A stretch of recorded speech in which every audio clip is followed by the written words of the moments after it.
Señores televidentes, saludos. Primer programa del año 2026. Y qué bueno que inicia con la compañía de José Lois Malcún, destacado economista dominicano. La economía, como sabemos, es vital para el desarrollo de la nación, para el desarrollo de cada uno de ustedes, para cada uno de nosotros. Es determinante la economía, tanto la particular como la economía nacional. Con José Lois Malcún en esta ocasión vamos a hablar de cómo va a fluir, de acuerdo a sus apreciaciones, la economía en República Dominicana para este 2026. Saludos y primer programa de año que hace La Hora con Gregory. Gracias por esa distinción y felicidades a todos tus oyentes y televidentes. Primero quiero entregarte este regalo que he dedicado en mi primera novela, que va a ser puesta en circulación en los próximos días en la librería Cuesta. Ya te avisaré para invitarte. Claro que sí. Una novela se llama El Pordiosero. Las aventuras de un falsificador. Las aventuras, y usted puede hacer un contexto, por lo menos, de la motivación, es todo creatividad, es fábula. En gran parte es una combinación de un hecho real, pero dramatizado, por supuesto. Ya. O sea, la historia, no todo, la historia es la realidad. Simplemente cuando uno escribe algo, uno imagina las cosas, cómo pueden suceder, pero hay un hecho ahí que fue lo que me motivó a escribir la novela, que sí fue un hecho real del personaje que protagoniza la novela. La pondremos en circulación en la ferretería, en la librería Cuesta, y te avisaré cuando... Claro que sí. Usted me avisa, estaré allá presente y por supuesto me haré eco nueva vez de que ya está puesta en circulación. El Pordiosero, las aventuras de un falsificador.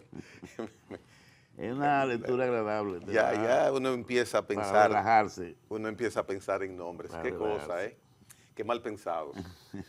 Don José, 2026... tanto la Asociación de Bancos de la República Dominicana, el Banco Central,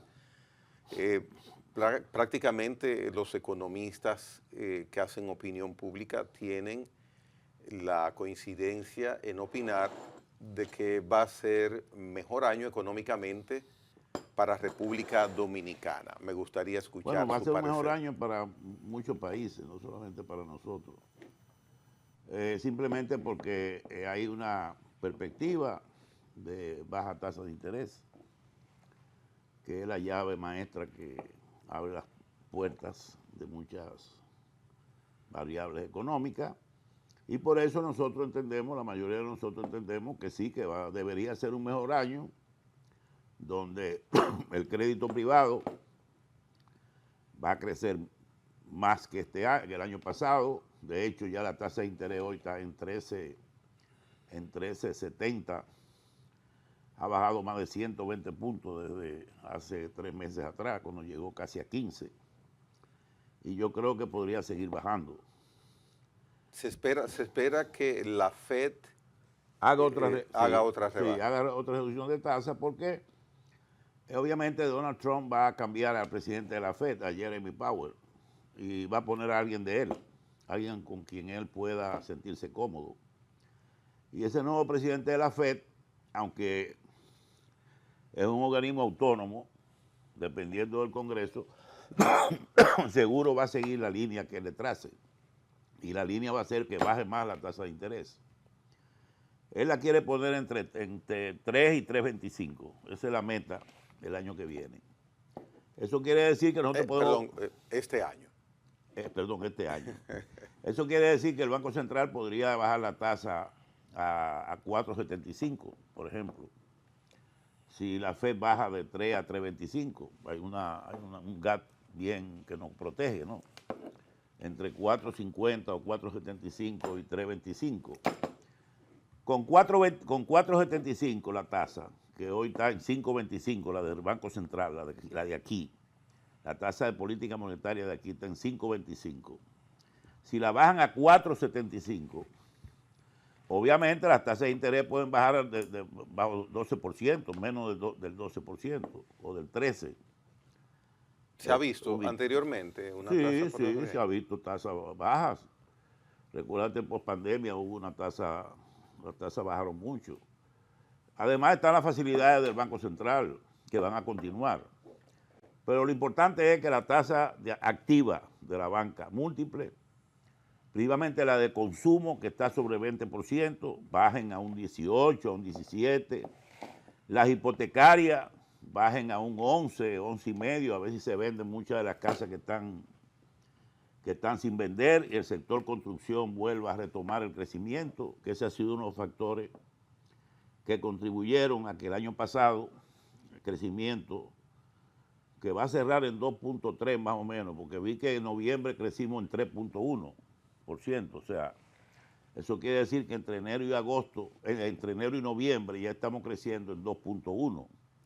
Si diciembre crece sobre 4%, que es muy posible, podríamos cerrar el año en 2.3, 2.4. Eso sí tenemos un crecimiento alto en diciembre. Todavía falta diciembre. Eso nos ubicaría más o menos entre los 7 u 8 países con más alto crecimiento en América Latina. Donde el crecimiento promedio de toda la región, incluyendo México, Estados Unidos y Canadá, están hablando de un 2%, 2.1, 2.2. Lo que te quiere decir que ha sido un año complicado. Y es complicado porque hay que entender cómo comenzó el 2025. No olvidemos eso. Comienza con un gobierno en Estados Unidos donde Donald Trump comienza a aplicar unilateralmente aranceles de 10% a todos los países del mundo. No conforme con eso, comienzan conflictos con China y le aplica 30% de arancel a China. Después lo sube a 125% porque China no cedió a las presiones. Después le aplica a la India 50% por tener relaciones, comprarle petróleo a Rusia, que él considera que eso era como una traición. No sé por qué, pero bueno, así lo consideraba. Y le subió a 50%. A Lula le hizo lo mismo porque supuestamente él no quería que a Bolsonaro lo metieran preso. Bueno, no solo lo metieron preso, sino que tiene 27 No, lógico, años pero de prisión. él quería que no hicieran nada con él, que lo dejaran libre, como si él fuera el juez del mundo, tú sabes. Y no puede indultarlo. no puede indultarlo. No, y le aumentó un 50% a Brasil. Entonces, todo eso generó en la cadena de suministro una situación de crisis. Las bolsas comenzaron a flaquear, hubieron movimientos muy hacia abajo en algunas veces, a veces subía, el oro se comenzó a disparar. Recuérdate que el oro comenzó a ser el refugio para muchos inversionistas que estaban preocupados por la situación. Veían que iba a ser una hecatombe esos aranceles. Y el oro se comenzó a disparar, gracias a Dios para nosotros, está en 4.000 todavía, $4.400. La plata, algo increíble, llegó a $70 también. Eso nunca en la vida. La plata siempre estuvo en $20, $25. Todos esos acontecimientos sumados, algunas guerras, los ataques a Siria, a Irán, el conflicto Irán-Israel, el conflicto con Ucrania, otros conflictos en África, entre Pakistán y la India, fueron demasiadas cosas juntas que en realidad influyeron en gran medida en un freno al crecimiento del 2026, incluyendo Europa, que está creciendo un 1%. Al crecimiento de 2025. 25. Correcto. Mire, la vejez, tú sabes. No, el cambio de año. El cambio de año es difícil. Pero mire, acostumbrarse. Dentro de todo esto que usted menciona, en lo que se refiere a nosotros, que usted indica que ya las tasas han empezado a bajar y que si Estados Unidos continúa con otra baja de 50 puntos que podría llegar ahí, nosotros podríamos poner la nuestra en 4.75. Ahora bien, bajarían más las tasas activas, don José, muy bien. Pero y entonces yo que tengo unos pesitos guardados, estoy hablando hipotéticamente, el que tiene su dinero guardado en bancos en certificados financieros, también al mismo tiempo van bajando las tasas pasivas. Sí, para que Entonces, lo gasten. sí, pero entonces Para que lo no inviertan. sería atractivo para mí yo seguir con un certificado que me esté pagando un 5, un 6. Bueno, ¿Qué hago? ¿Me tú voy a buscar dólares? Inviértelo, el dinero. ¿Y si me voy a buscar dólares? No va a ser lo mismo No. porque va a ser peor. Allá te van sí, a porque allá pagar. va. Allá te van a pagar, Chele. ¿Y entonces qué usted recomienda? Bueno, esa es la en este idea, caso? que la gente con ahorros, Ajá. aprovechando tasas de interés altas, demasiado altas a veces, Ahorra. ese dinero sí ahorran, pero obviamente eso restringe el consumo, la inversión. Claro, porque La ese idea es dinero que no esas está en el personas bolsillo. usen ese dinero y bueno, lo inviertan. ¿En qué? Compren apartamentos que hay de sobra vacío por ahí. Inviertan en terreno, inviertan en un negocio, inviertan en lo que sea. O compren bienes de consumo duradero. O sea, simplemente que se vean motivadas a gastar más. Y eso implica un incremento, dinamiza la economía eso, la dinamiza. También hay... Porque eso es lo que está buscando Donald Trump en Estados Unidos, lo mismo, que la gente no siga aprovechándose de las tasas que ofrece la FED en los bonos a 5, 10, 15, 20 años, 30 años, para que ese dinero lo conviertan o lo inviertan en acciones de la bolsa, en empresas, etcétera, y eso es lo que dinamiza la economía. Así es que funciona todo. Aquí también hay gente que puede sacar dinero a plazo fijo e invertirlo también en otra cosa, en bolsa, porque aquí hay una bolsa que tiene movimiento. Eso le iba a mencionar, aquí hay herramientas financieras que pueden también adquirirse, no solamente el clásico pago que se recibe de un depósito sí, porque aún así, certificado financiero. yo te diría a ti que aún las tasas activas bajen a un 12, 2,5, y las pasivas se fijen en 5,5, 6. Bueno, 6% no es malo para un depósito. ¿Por qué? Porque si tú coges la inflación este año, o sea, la inflación que está en un 4 puntos, va a cerrar 4 puntos y pico, no se sabe, ha subido en los últimos 2 meses. Y la misma tasa de cambio, fíjate que la tasa de cambio de la que tanto hablamos en este programa, ¿cómo terminó? Con una depreciación de 3.5%. Cuando yo te dije a ti originalmente que el gobierno había programado en el marco macroeconómico una depreciación de 5%. O sea, debió haber cerrado la tasa de cambio en 64,5, casi 65.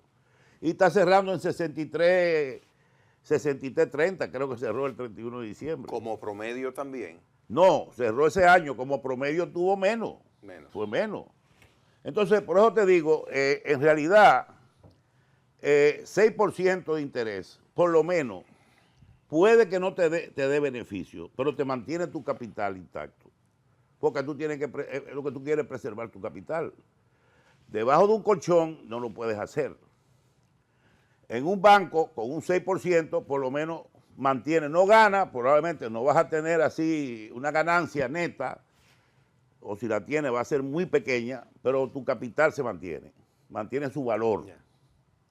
Entonces, estamos hablando de que es importante que las tasas bajen porque, oye, aquí llegaron a cobrarse 22, 23% a tasas comerciales. Y el promedio se mantuvo en un 15% casi todo el año, la tasa activa. ¿Y quién le mete el guante a eso? Por eso hubo un freno en los sectores más sensibles, como la construcción, que el año pasado, creo, no sé el cierre total, pero estaba en septiembre negativo. Eso fue también lo que afectó el crecimiento el año pasado. Eso es malo. Cuando tú tienes un sector de construcción en negativo, oye, cuando estás acostumbrado a crecer un 8, un 9, un 10, eso te tumba automáticamente el crecimiento. Y en gran medida el problema del sector de construcción fue precisamente la tasa de interés. También hay otro problema, ¿no?, que es la oferta y demanda, pero eso no me voy a meter en eso ahora, porque eso es otro tema. Yo creo que aquí hay un exceso de viviendas disponibles, vacías, donde los promotores han frenado un poco el inicio de nuevas obras, nuevas construcciones de apartamentos. Pero hay unas obras, unas mega obras como edificios de vivienda aquí, sobre todo en el Distrito Nacional, Sí, siempre lo va a haber. que abre un signo de interrogación.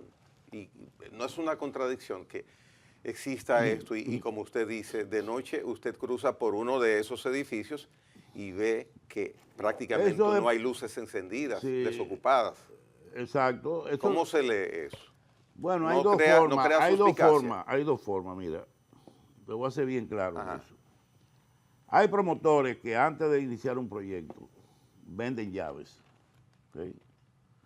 Vamos a decir, tú vas a iniciar un proyecto de 20 apartamentos a $300,000 y tú consigues, ¿cuánto dije yo apartamentos? 20. Tú consigues 8, 7 llaves, o sea, gente que te pague un inicial. Por ahí empecé ya. Tú arrancas. Okay. Y en la medida en que va avanzando y vende 5 llaves más, tú arrancas y ya tú puedes ir al banco y decirle al banco, mira, yo tengo aquí este proyecto, ya tengo el 40% en ejecución, con recursos de los depositantes, yo quiero un préstamo para terminarlo. Y no hay problema con eso. Lo que pasa es que cuando el promotor ve que le van a cobrar un 15 o un 14%, dice, bueno, o se lo va a cobrar también el comprador, va a tener que quizás pedir un préstamo para completar el pago del apartamento. Entonces todo eso gira alrededor de cómo ese promotor logra colocar la mayor cantidad de llaves al iniciar el proyecto. El otro es el narcotráfico y el lavado de activos que hay en el país, donde hay mucha gente que tiene ese dinero sucio y lo quiere limpiar y hace un edificio, un apartamento. Aunque no lo venda, pues no le importa. No. Se vende cuando la cosa es que ya él buscó la forma de lavar ese dinero a través de una obra, vamos a decir, X, puede ser un edificio de apartamento, puede ser una finca, puede ser lo que sea, y entonces ya no le interesa tanto tener que, él deja que se venda poco a poco. Cada vez que le entre ese dinero limpio, porque ya va a entrar al sistema financiero. Y tiene la peculiaridad del mercado nacional que siempre la plusvalía en los inmuebles aumenta. Aumenta, o sea que él, aunque dure 1 año o 2 años para venderlo, al final él lo compensa con los precios. O sea que en el fin, todo depende del tipo de promotor y de la coyuntura, pero definitivamente estamos hablando de un crecimiento negativo del sector construcción en el 2025. Y eso fue un factor que estuvo influenciado por la tasa de interés principalmente. Así que vamos a ver este año, comenzamos este año con un problema. Venezuela. Que es Venezuela. Sí, antes de ahí, don José, que usted lo mencionó, los aranceles en 2025 causaron pánico porque ya Trump en su gestión anterior los había empezado a implementar. Ahora, en la práctica los implementó. El sector económico opinante mundial, en una gran mayoría, se puede decir, indicaba que eso iba a trastocar la economía mundial, pero parece que no hubo tal daño. Bueno, honestamente, los aranceles primero, como fueron el 10%, que fue el que se nos aplicó a nosotros, como fue un arancel universal, vamos a decir, ni Costa Rica, ni Nicaragua, ni Guatemala, ni Honduras sacaron provecho de eso contra nosotros, porque todos teníamos el mismo arancel. Y lo que es igual no es ventaja. Y lo que es igual no es ventaja. Entonces ahí más o menos eso quedó. Estados Unidos, por su parte, dice que ha recibido 600,000 millones, dice Trump, por aranceles, nuevos ingresos por aranceles. Pero hay un problema. El empleo está en un 4.6% de desempleo. ¿Ok? Y la inflación está rondando el 2.9, 3%. O sea, esos ingresos que él, y además otra cosa, probablemente muchas empresas han absorbido parte de ese arancel. para que para sus no ventas, pasarlo para no al pasarlo al consumidor. consumidor, impactar en el precio y que caiga la demanda o el consumo. Hay muchos que han absorbido la diferencia del tiempo. El caso de China es diferente. Las importaciones chinas han afectado a muchas empresas en Estados Unidos que han tenido que despedir empleos, etcétera, etcétera. Entonces, hay que esperar a ver el efecto. Todavía es muy temprano para eso. Pero sí te puedo decir que ha habido factores positivos y ha habido factores negativos. Hay que esperar cómo va a cerrar el año la economía de Estados Unidos, cómo va a cerrar el desempleo y cómo va a cerrar la tasa de crecimiento. Y qué va a hacer la FED con la tasa de interés si la inflación se mantiene a un 3 o cerca de un 3. ¿La va a bajar otra vez? Eso está contra todo contra toda la teoría económica escrita. Estaría en contra de eso. Pero ahí viene la presión de Donald Trump. Ahí viene la sustitución del presidente de la FED. Entonces, en realidad es muy difícil predecir qué puede suceder en ese sentido en los próximos meses. Bien, mire, vamos a hacer una pausa para cuando regresemos el tema que usted iba a desarrollar, pues inicie, que es muy propicio, lo nuevo que hay, la situación que se produce internacionalmente, sobre todo relacionada con Estados Unidos, que ha hecho una incursión militar a Venezuela, que particularmente a mí me huele mucho a petróleo lo que hay en esa incursión en la práctica. Venezuela y otros temas luego de la pausa con don José Lois Malcún.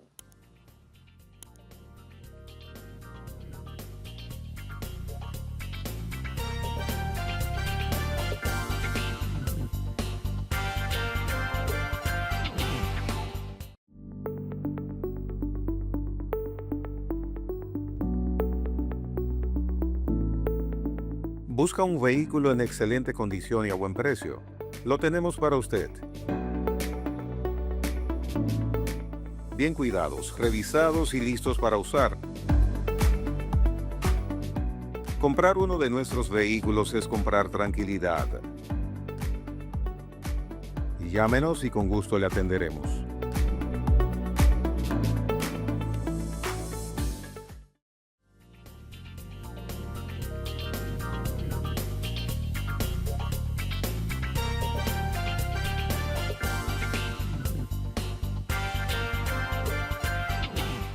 Recuerde que los conversatorios que se realizan acá en La Hora con Gregory, usted puede disponer de ellos en cualquier momento en nuestro canal de YouTube, La Hora con Gregory RD.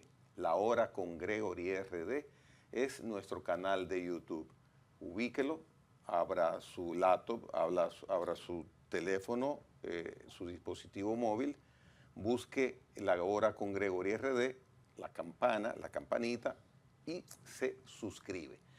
Don José, el Nasdaq, el Standard & Poor's, el Dow Jones, en la primera semana completa de 2006, están relucientes y crecientes.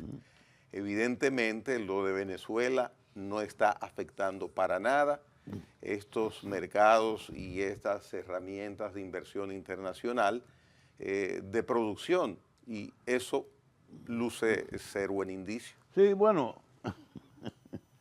mira, eso puede ser buen indicio para los mercados por el petróleo.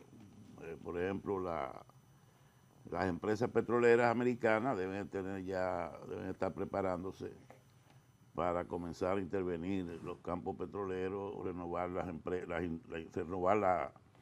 la industria que está se ha ido deteriorando mucho, los equipos, maquinarias. En Venezuela.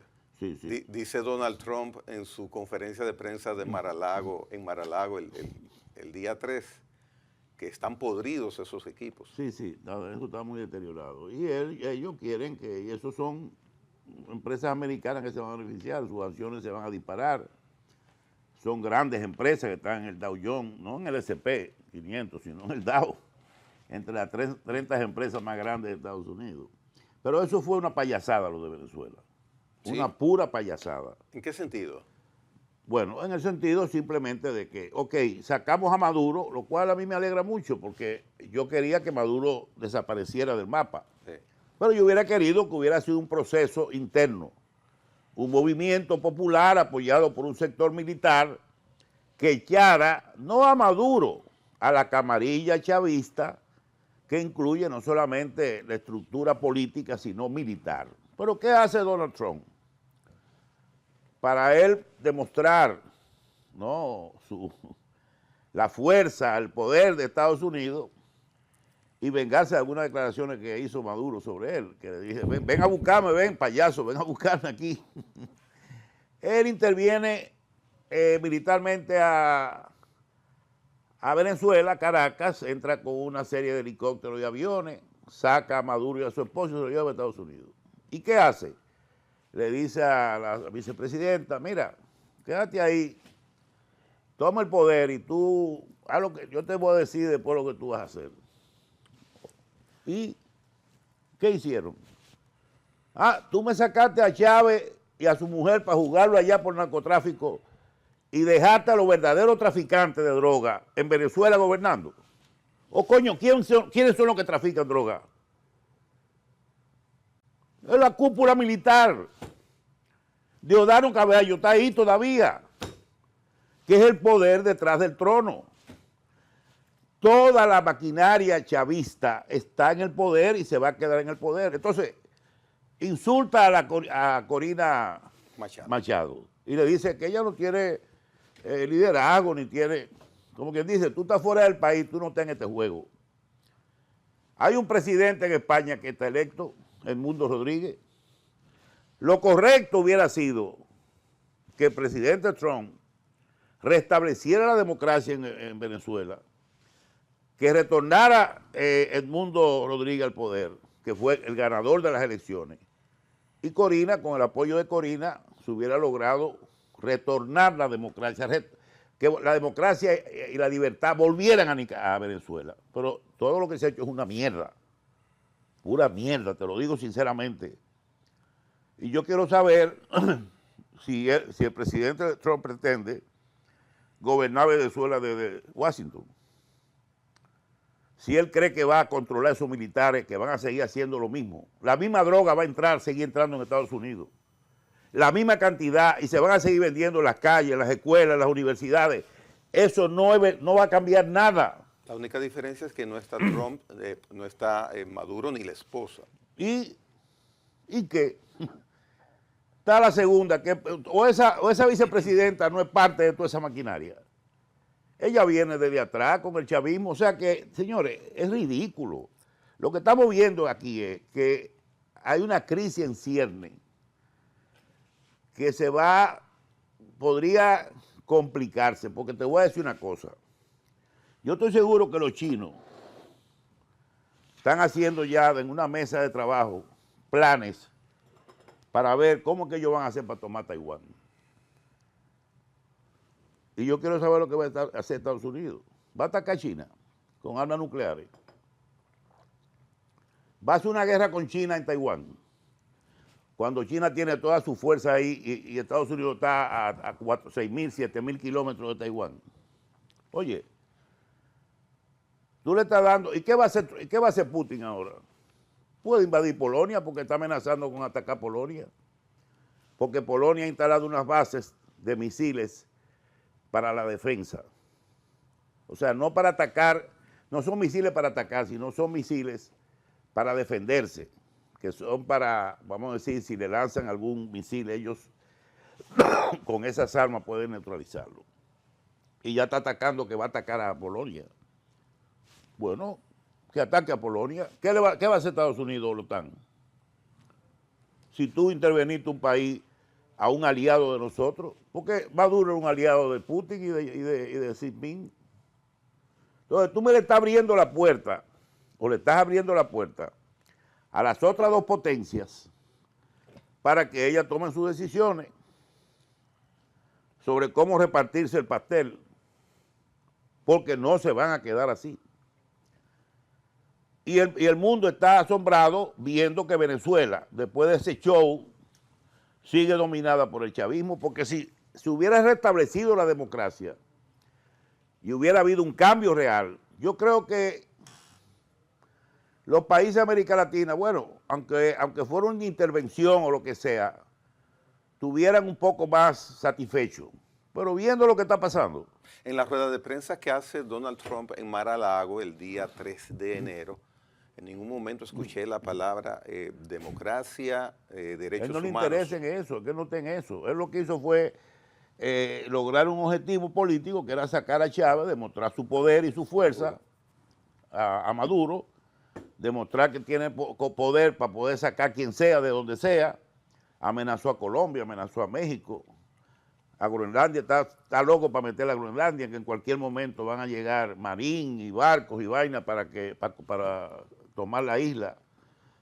Entonces, es una situación, comenzando el 2026, que dentro de las perspectivas económicas muy buenas que yo veo, por el hecho de que hay posibilidades de que una menor tasa de interés en este año impulse la inversión, el consumo, la demanda privada y que la economía vuelva a retomar su crecimiento de 4.5%. Sin obviar que vamos a seguir creciendo en turismo, en remesa.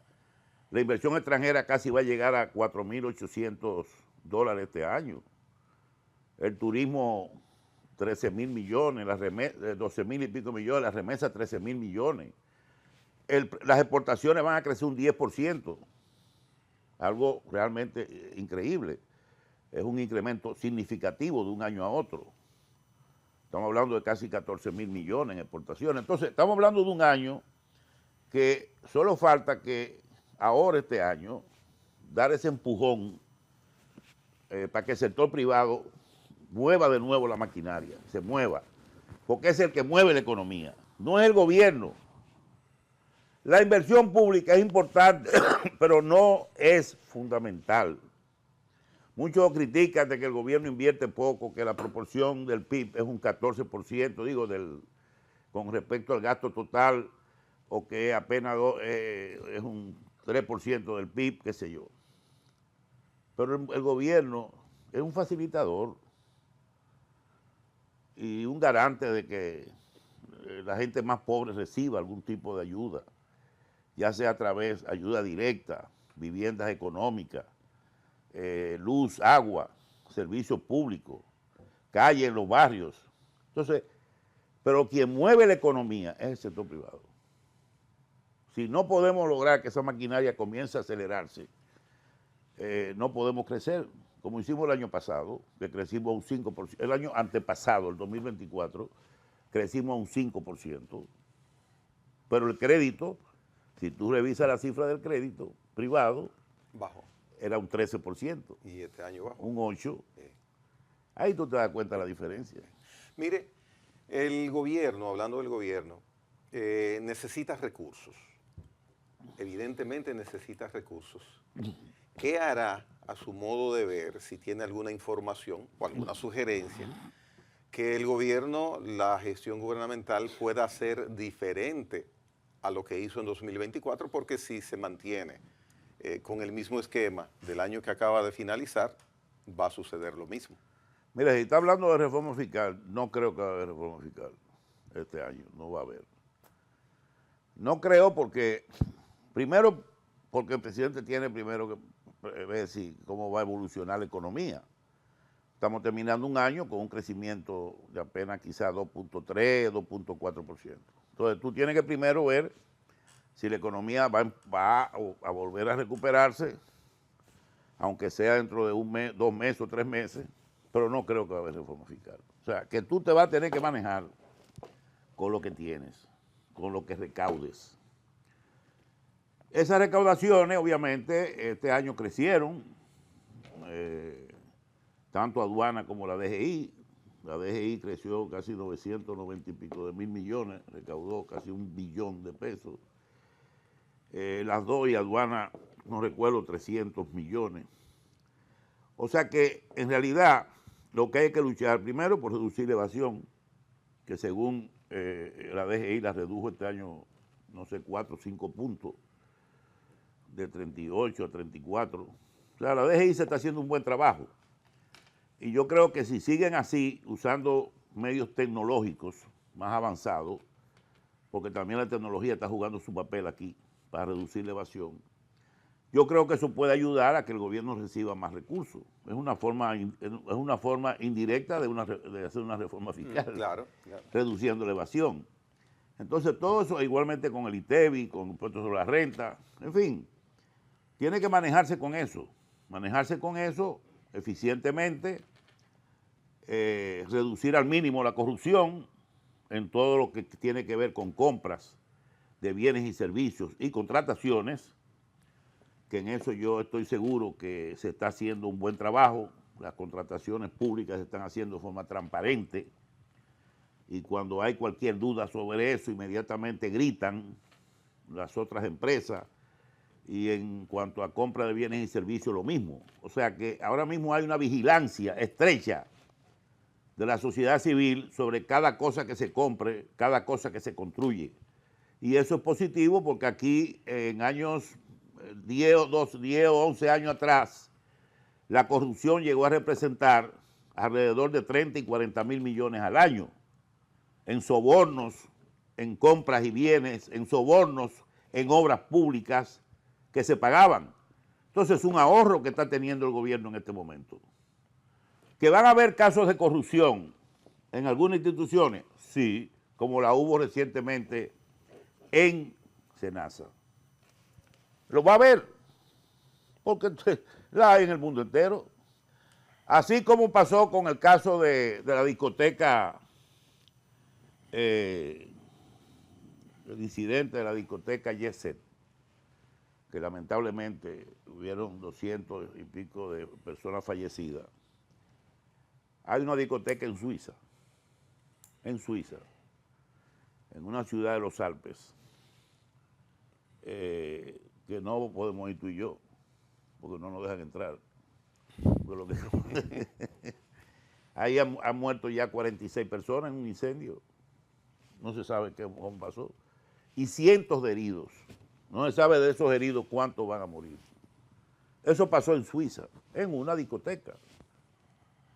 Entonces, todo el mundo, todos estamos expuestos a desgracias como esa, que lamentablemente enlutecen el país, lo de nosotros fue algo, obviamente, dramático. Pero vuelvo y te digo, yo no sé qué decirte con este arranque de la invasión, de esa decisión de Donald Trump. Y Dios quiera ahora lo que va a pasar en el juicio. Porque, pongamos una cosa, se supone que tú tienes que tener mucha evidencia para poder convencer a un juez allá de que hay una culpabilidad. Hay una evidencia. Entonces yo no sé qué va a pasar, pero bueno. Mire, usted ha mencionado acá la parte que tiene que ver con corrupción, la mencionó de soslayo. Hace unos días leí un artículo de su autoría donde hace encomios a logros que ha tenido la gestión del presidente Abinader. Sobre todo se va mucho a lo personal usted en cuanto a las particularidades de él de manera individual como gobernante, su sobriedad, su recaudo moral. Le pregunto, el caso de Senasa, ¿usted piensa que va a marcar cuando pase el tiempo, cuando llegue 2028 y ya pasen esas elecciones, usted piensa que este hecho habrá marcado moralmente al gobierno del presidente Abinader? Va a ser un caso sonado, definitivamente. Probablemente como uno de los más sonados de la gestión de 8 años. Pero yo te voy a decir una cosa. El caso Senasa se supone que va a ser juzgado en los tribunales. Pero ¿cuántos casos hay pendientes de corrupción que no se ha dictado sentencia después de 4 años? Ya no olvidamos de eso. Nos olvidamos de varios expedientes de corrupción de verdad, donde se han recuperado miles de millones de pesos. ¿Y dónde está la sentencia?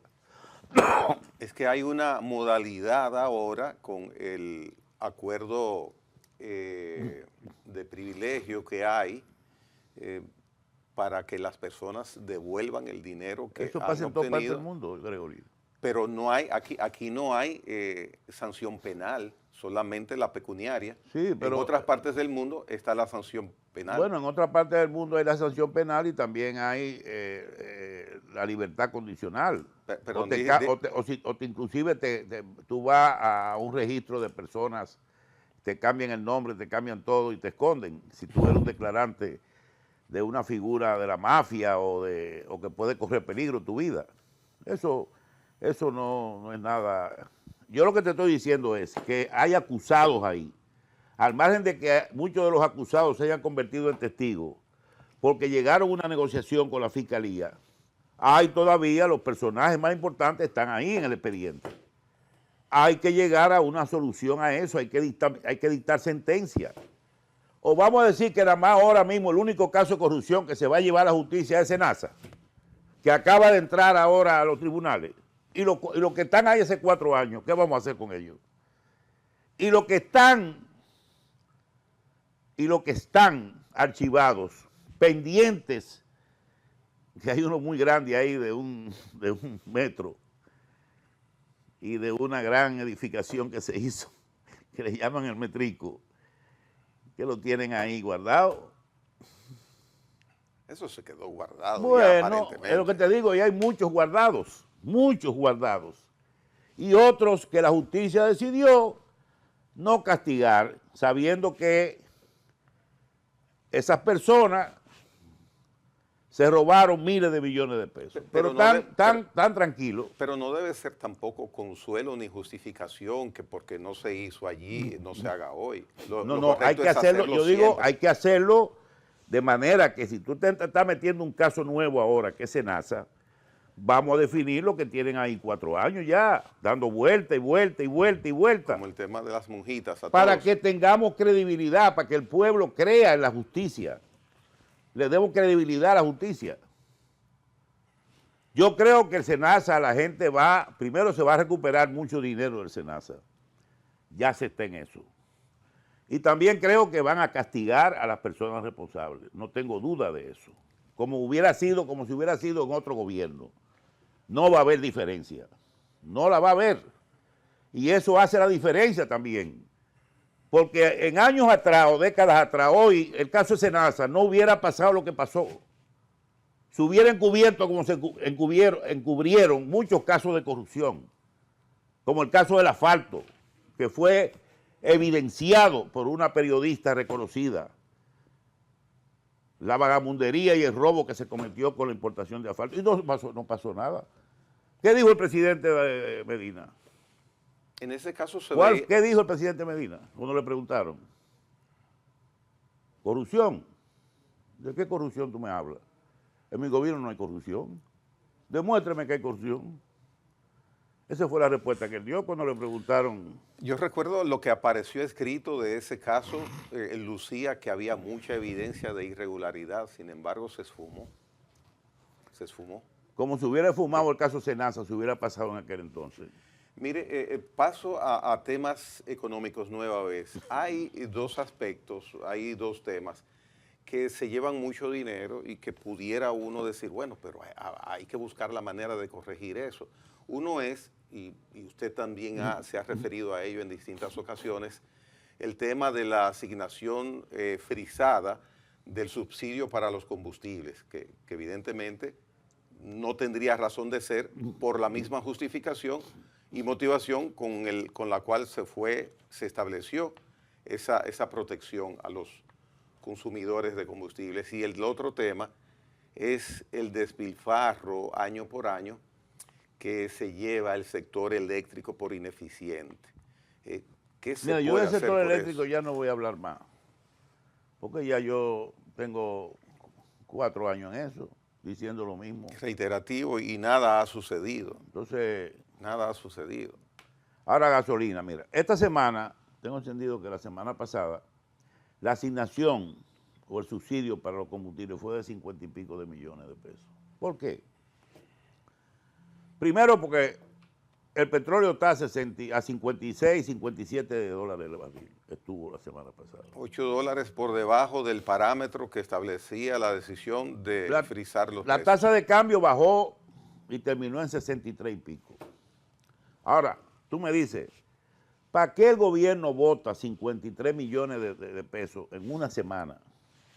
Cuando aumentando los combustibles, Shell a cada uno, Shell a la gasolina premium, al gasoil premium, que tú le puedes aumentar una cantidad mínima, que lo pueden pagar los que lo usan. Y te ahorras esos 50 y pico de millones en una semana. Con 50 millones se hace muchas cosas. Tú arreglas muchas calles. Y si todos los meses, y si todas las semanas son 50 y 60 millones, que al mes suban 200 millones, 300 millones, es mucho, mucho, mucho lo que tú haces. Entonces yo digo, eliminen que el gobierno, el presidente Abinader ya debe ajustar y dejar que los precios floten, aunque suban un poquito, dado que el petróleo está en su nivel casi mínimo ahora mismo. ¿Que vaya a bajar más? No sé. Es posible que suba un poquito o baje, pero es un nivel de precio que ya hace que sea el momento de eliminar el subsidio de los combustibles. Esa es mi opinión. El sector eléctrico, ya tú y yo hemos hablado de eso. Yo sigo creyendo que no hay solución a eso mientras el Estado lo esté manejando. Eso no tiene solución.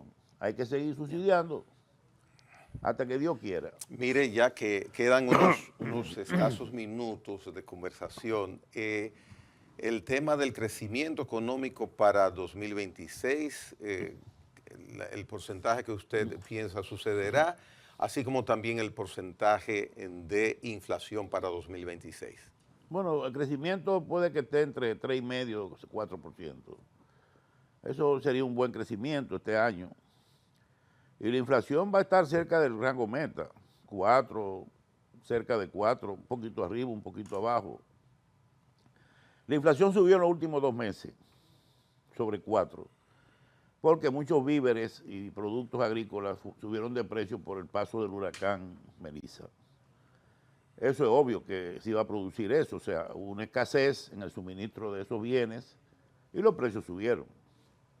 Pero eso hay productos estacionales también de la agropecuaria que suben a final de año. Exacto. Yo creo que eso se va a estabilizar ahora. No creo que va a haber, y menos si la tasa de cambio está a ese nivel, que los importadores deben estar felices porque es una tasa que le permite moverse dentro de un nivel, un rango de costo. Y la tasa de interés está bajando, que eso también abarata pueden renegociar su préstamo, pueden bajar sus costos financieros. O sea, que todo eso son demasiadas cosas. La economía, como digo, es como un, qué sé yo, como un sol que está rodeado de cientos de planetas que giran alrededor, que son variables que están relacionadas unas con otras, que se vinculan.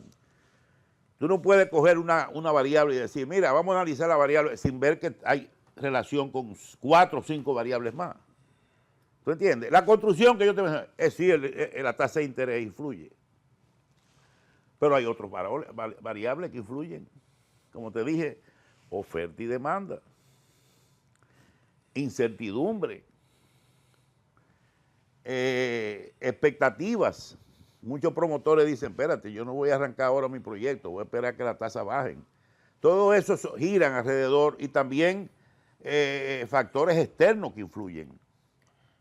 Que influyen en la economía nuestra, como sabemos, dependemos mucho de... El turismo es otro punto. Bajamos de casi 10 a un 3, 4% este año. Vamos a llegar casi a 11.8 millones de turistas, ¿verdad? 11.7, un récord. Pero el turismo americano bajó. Más de 130,000, 125,000 turistas americanos dejaron de venir. Eso, obviamente, pasó por razones obvias. Entonces, si ese turismo, ¿cómo lo logramos sustituir? Con otros países que vinieron. Claro. Entonces, como te digo, el turismo, si hubiera crecido al 10% como el año pasado, como el 24, hubiera crecido en el 2025, hubiéramos estado creciendo a 3.5, 3 puntos sobre 3%. Mire, a manera de... Sí, dígame. No, todo gira atado, relacionado, nada está así separado de una cosa con otra. En economía así funciona, con ecuaciones, con uso de las matemáticas, que se puede analizar realmente los sucesos, los fenómenos económicos. Uno aquí lo habla y lo explica para que el público más o menos, los televidentes puedan entender un poco de qué se trata la cosa, pero a veces no es fácil transmitir esos conocimientos. Para despedirnos, ¿le gustó la designación a José Lois Malcún del nuevo consultor jurídico, el doctor Jorge Suberoiza? Excelente designación. Tengo un gran respeto por ese personaje. Igual que la mayoría de los dominicanos que le conocen, al doctor Jorge Suberoiza, a quien saludamos desde acá. Don José, gracias por estar de nuevo con su audiencia. Es compartida, no solo mía, es de usted también. Usted es asiduo aquí, lo veo pronto. Gracias. Lo veo pronto. Espero que sí. Bien. Recuerden, pronto, El Pordiosero, las aventuras de un falsificador. Primera novela de José Lois Malcún. ¿Quién será el falsificador? Me parece que, bueno, nos vemos.